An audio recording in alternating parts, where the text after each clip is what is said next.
Ainda sobre a igreja, a minha feminilidade já estava aflorada mesmo. E os fiscais de controle que se tem dentro das igrejas cristãs começaram a me denunciar para meus avós sobre os meus comportamentos, tido rebeldes e pecaminosos. Nisso me afastaram da igreja, porque aqueles comportamentos eram indesejáveis na igreja. Mas antes fui tirar satisfação com um dos fiscais de controle e mandei ele se lascar. A partir daí, não fui mais para a igreja com os meus avós. Ficava em casa sozinha, bem melhor. Bem melhor do que estar no meio de falsos moralistas. Aí comecei a frequentar a igreja católica com uns amigos meus de rua, não para ser membro da igreja, mas porque a igreja oferecia curso de teatro. E na época era o auge das chiquititas. E eu queria ser uma. Então, na minha cabeça, se eu fizesse teatro, eu poderia me tornar uma chiquitita. Era uma fase de sonhos de adolescentes. Mas foi muito bom o curso de teatro que eu fiz na igreja, pois foi onde fiz contato com pessoas novas, onde tenho amizades até hoje, e eu era bem aceita no meio deles e delas. Até porque no grupo de teatro tinha bastante LGBT, católicos. Então eu me sentia acolhida. No bairro onde eu morava, tinha uma casa de travestis, que era mais conhecida como a Casa das Bonecas. Eu passava na frente da casa para vê-las. Eu morria de medo, mas mesmo assim eu passava para ver elas. Elas ficavam na frente, todas com cabelos grandes e belas. Tinha umas que ficavam na janela, sem blusas, mostrando os seios. Acho que era para seduzir os boys, porque eu que não era, né? De mulher para mulher Marisa, né, queridos e queridas? Aí, quando eu passava, tinha umas que ficavam encrencando comigo. Não sei o motivo.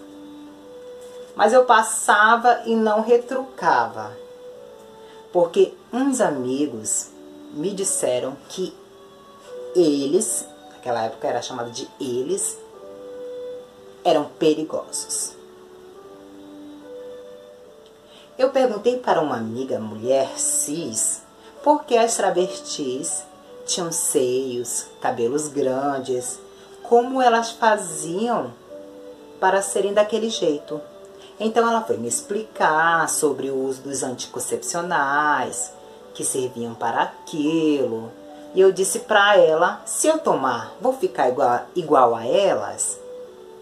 Ela confirmou que sim, talvez. Teve um dia que eu fui na casa dessa minha amiga e ela comprou uma caixa de ciclo 21 e me deu. E falou, tome esse e veja no que vai dar. Porque ela sabia a minha vontade e desejo de ter cabelos, seios. Então peguei a caixinha, levei para casa e escondi para que ninguém soubesse. E comecei a tomar aos 17 anos de idade.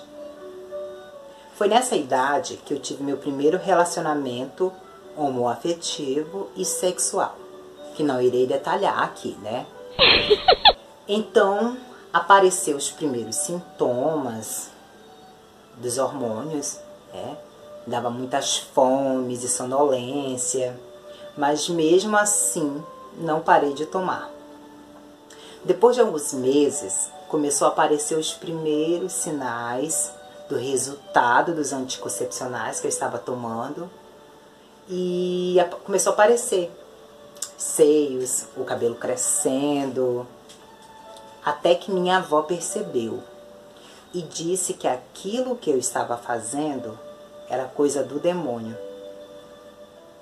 que iria era me dar uma doença. Mas continuei tomando e continuei sofrendo as opressões por querer me tornar o que sou hoje. Um outro episódio que eu nunca vou esquecer foi uma oração que fizeram em casa, com a presença de um dos meus irmãos de sangue, metido a pastor, que queria orar em minha cabeça, pois ele dizia que eu estava possuída por um espírito maligno. Quando comecei a transição, eu meio que me tornei antissocial para visitas em casa. As pessoas chegavam em casa, eu me trancava dentro do meu quarto. E nesse dia, meu irmão, minha avó e outros membros da igreja que estavam lá me chamaram para orarem em minha cabeça. Eu disse que eu não iria sair de dentro do meu quarto. E o ordinário do meu irmão disse que ele iria arrebentar a porta. Eu disse: tente, para você ver o que acontece. Eu estava realmente possuída com um espírito. O espírito do Eduardo Mãos de Tesouras. Com uma tesoura nas mãos, eu disse: tente. E nisso fizeram a oração na sala, sem a minha presença, é claro. É claro que ninguém sabia o que eu tinha em mãos. Ressalto que a minha avó sempre teve um amor por mim. Me ajudou muito enquanto pôde. Mesmo ela fazendo parte do sistema patriarcal e fundamentalista. Não a culpo. É claro que, como muitas travestis e transexuais, também tentaram me expulsar de casa. Eu falava em fugir se tudo aquilo continuasse acontecendo comigo.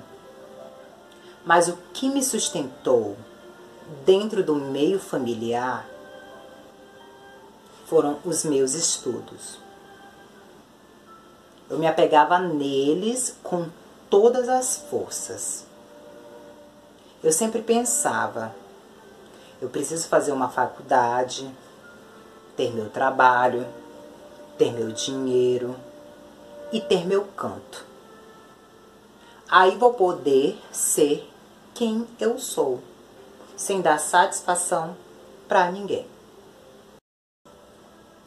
Teve uma época que minha mãe chegou a morar na casa dos meus avós. Eu lembro que eu deitei na rede com ela e ela me chamava de Laurinha. Meus avós repreenderam ela por me chamar de Laurinha. Na época, ela estava fazendo ainda o tratamento da depressão pós-parto, vista por muitos e até mesmo membros da própria família por louca e tratada como louca. Eu não tinha aquele contato afetivo de filha. Eu sabia que ela era a minha mãe e a chamava de mãe, mas não com aquele sentimento que todo filho ou filha criada por seus verdadeiros pais tem. Ela também foi vítima do sistema sexista, conservador e machista. E já ouvi relatos de que ela foi abusada sexualmente. Eu estou investigando aos poucos sobre isso. A Laurinha está aqui, resistente e na luta contra essas opressões. Terminei o ensino médio, fiz formatura e entrei no curso preparatório para o vestibular. Sobre essa nova fase de My Life, a inserção de um sujeito andrógeno na universidade, uma identidade em transformação, falarei no próximo vídeo. Deixe seu comentário no vídeo, curtam os vídeos, se inscrevam neste canal e compartilhem. E não esqueça, conhecimento gera empoderamento.